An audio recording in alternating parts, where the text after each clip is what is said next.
এই chicken roast যাকেই খাইয়েছি সবাই এত বেশি প্রশংসা করেছে, তাই ভাবলাম আমার হাতের স্পেশাল এই রোস্টের রেসিপিটি আপনাদের সাথেও শেয়ার করি। এজন্য মাঝারি সাইজের 2টি সোনালী মুরগি নিয়েছি। চিকেনগুলোকে এরকম 4 পিস করে কেটে নিয়েছি। খেয়াল রাখবেন চিকেনের গায়ে যেন কোনো পানি না থাকে। একইভাবে ব্রয়লার চিকেন দিয়েও কিন্তু এই রান্নাটি করা যাবে। রোস্টের জন্য আমি একটা স্পেশাল মশলা তৈরি করব। ব্লেন্ডার জাগে মেজারমেন্ট কাপের হাফ কাপ পরিমাণ পেঁয়াজ কুচি নিয়ে নিলাম। 12 থেকে 13টার মতো নিয়ে নিলাম কাজু বাদাম। নিয়ে নিলাম 1 টেবিল চামচ কিশমিশ, একটা জায়ফলের অর্ধেকটা অংশ ও একটা জয়ত্রীর অর্ধেকটা অংশ নিয়ে সবকিছু ভালোভাবে ব্লেন্ড করে নিতে হবে। এই মশলাটাকে একদম মিহি করে পেস্ট করে নেবেন। এখন একটা বাটিতে নিয়ে নিলাম মেজারমেন্ট কাপের হাফ কাপ পরিমাণ টক দই। 240 ml মেজারমেন্ট কাপ সেট দিয়ে আমি সবকিছু মেপে নিয়েছি। দইটাকে ভালোভাবে ফেটিয়ে একদম ক্রিমের মতো করে নিতে হবে। অবশ্যই দইটাকে ফেটিয়ে নিতে হবে।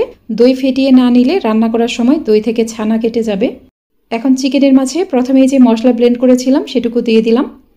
ফেটিয়ে রাখা টক দইটুকু দিয়ে দিলাম। 1 টেবিল চামচ দিলাম আদা বাটা, 1 টেবিল চামচ রসুন বাটা, হাফ টেবিল চামচ মরিচের গুঁড়া, স্বাদ মতো লবণ দিয়ে দিলাম।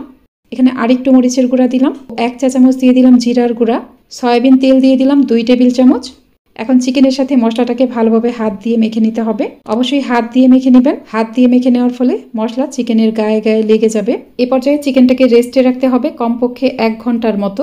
এখন রোস্ট রান্না করার জন্য বাটিতে নিয়ে নিলাম 1 কাপ পরিমাণ লিকুইড দুধ। দুধটাকে আগে থেকে জাল করে নর্মাল করে নিয়েছিলাম। এখানে ভর্তি করে 2 চা চামচ গুঁড়া দুধ দিয়ে ভালোভাবে মিশিয়ে নিব। দুধের সাথে গুঁড়া দুধটাকে ভালোভাবে মিশিয়ে এক সাইডে রেখে দিব। প্রথমে বেরেস্তা তৈরি করে নিতে হবে। এর জন্য মেজারমেন্ট কাপের 1 কাপ পরিমাণ রান্নার রেগুলার তেল দিয়ে দিলাম। তেল গরম হয়ে গেলে মেজারমেন্ট কাপের 1 কাপ পরিমাণ দিয়ে দিলাম পেঁয়াজ কুচি। বেরেস্তা ভাজার ক্ষেত্রে কিছু টিপস ফলো করলে খুব তাড়াতাড়ি বেরেস্তা ভাজা হয়ে যায়। বেরেস্তা ভাজার সময় পেঁয়াজটাকে অনবরত নাড়তে থাকবেন না, একটু নেড়ে নেওয়ার পর এভাবে রেখে দিবেন। একটু পর একটু উল্টে পাল্টে আবার ওইভাবে রেখে দিবেন। কিছুক্ষণ পর দেখবেন এখানে হালকা একটা বাদামি কালার চলে এসেছে, তখন আবার উল্টে দিবেন। এ পর্যায়ে চুলার আঁচ একটু কমিয়ে দিতে হবে। কিছুক্ষণ পর আবারও উল্টে দিচ্ছি।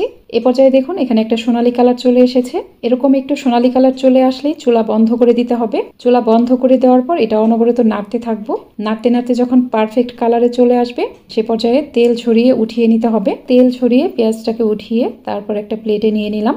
মুচমুচে থাকা অবস্থায় এখানে 1 টেবিল চামচ চিনি দিয়ে বেরেস্তার সাথে চিনিটাকে মেখে নিব। এটা এক সাইডে রেখে রোস্ট রান্না করতে চলে যাব।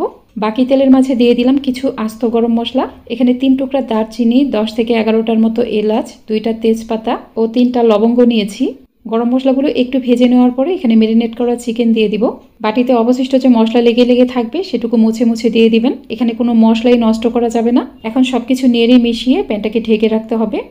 চুলার মিডিয়াম আছে, প্যানটাকে ঢেকে রাখবো। 5 মিনিট পর ঢাকনা খুলে নিলাম।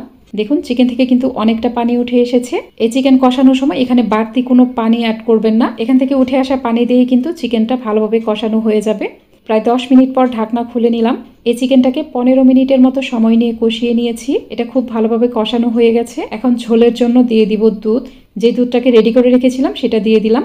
এখানে খুব বেশি ঝোল দিবেন না, কারণ চিকেনটা কিন্তু অলরেডি অনেকটা সেদ্ধ হয়ে গেছে। খুব বেশি ঝোল দিলে ঝোল শুকাতে শুকাতে চিকেনটা ওভারকুক হয়ে যাবে। প্রায় 6 থেকে 7 মিনিট পর ঢাকনা খুলে নিলাম।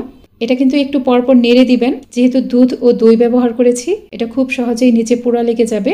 এ পর্যায়ে কয়েকটি আস্ত কাঁচামরিচ দিয়ে আবারও ঢেকে দিলাম। আরও প্রায় 6 থেকে 7 মিনিট পর ঢাকনা খুলে নিলাম। ঝোলটা কিন্তু অনেকটাই কমে গেছে। এ পর্যায়ে যে পেঁয়াজ বেরেস্তা ছিল সেখান থেকে অর্ধেকটা দিয়ে তারপর প্যানটাকে ঢেকে দিলাম। আবারও প্রায় 6 থেকে 7 মিনিট পর ঢাকনা খুলে নিলাম। এ পর্যায়ে দেখুন ঝোলটা কিন্তু অনেকটাই ঘন হয়ে গেছে। ঠিক এরকম পর্যায়ে আসলে অবশিষ্ট যে পেঁয়াজ বেরেস্তাটুকু ছিল সেটুকু দিয়ে দিলাম। এরপর এখানে 1 টেবিল চামচ দিয়ে দিলাম ঘি। ঘিটা এই পর্যায়ে দিবেন। এখন ঘি দিলে রোস্টের মাঝে ঘিয়ের খুব সুন্দর একটা ফ্লেভার পাওয়া যাবে। এরপর চুলার একদম কম আছে, এটা প্রায় 3 থেকে 4 মিনিটের মতো ঢেকে রাখবো।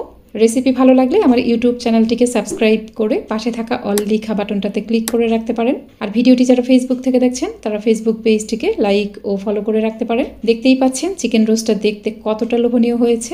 এখন চুলা বন্ধ করে দিতে হবে। এটা খেতে যে কি মজার আমি আপনাদের বলে বোঝাতে পারবো না। পোলাও, বিরিয়ানি যে কোনো কিছুর সাথে পরিবেশন করা যাবে।